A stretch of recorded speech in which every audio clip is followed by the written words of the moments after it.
Hi everyone, wanted to give our summer update. It seems like the months go by so fast and forget to send out a monthly update, but this is a good time to kind of bring you up to date with what's been going on.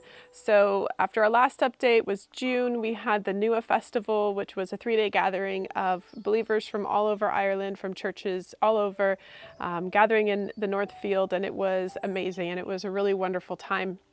But following that, we kind of began to switch gears and get into preparations for the New Life conference, which was in mid-August. And that was an opportunity for John and I to kind of step into a little bit different roles. I was asked to help coordinate that, just the administrative things, putting together the details. We had Paul Johnson from the States and his team come for a time of ministry. We had 5 days of worship and teaching.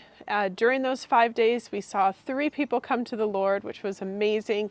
Family members of people that come, of somebody in particular that comes to our church. That was a really huge answer to prayer to see that. We had 14 baptisms. And some of those were, people that came in that night and were like, yes, this is what I want. We had a lot of youth and children baptized, which was really exciting to see. Again, more family members of the people in our church making that decision and walking with the Lord in that way. Over the summer, we also continued our home group, where we meet with people in our home for a time of fellowship and tea and prayer. And we've really enjoyed getting to know more people in our church in a little bit more intimate way, building those relationships. We've also continued the Inner Healing Ministry. We did some specific training with a group of people, and we're now really moving forward with that. We still appreciate prayer.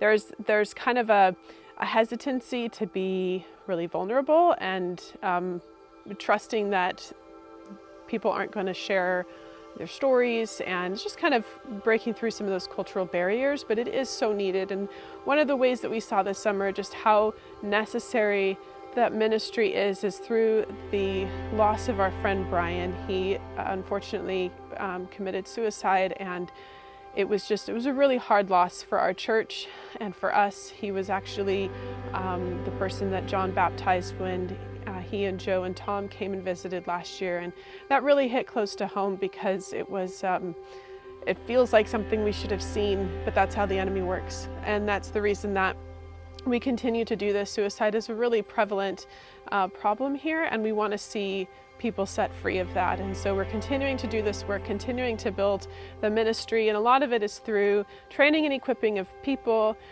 to be able to do that ministry and to grow in themselves and to receive the ministry for themselves as well. So we've been working on that. We're now coming into the fall season, so kids are back in school.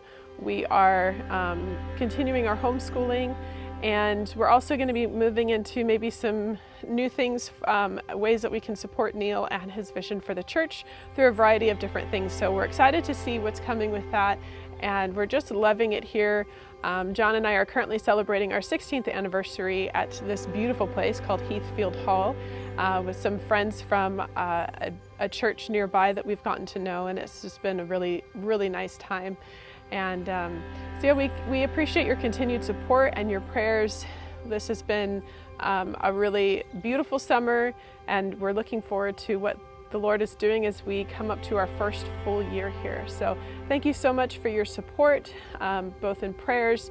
We always love to hear from you and hear how you're doing, as well as your continued financial support, because it is allowing us to continue to do what we're doing here. So with that, thank you so much, and God bless.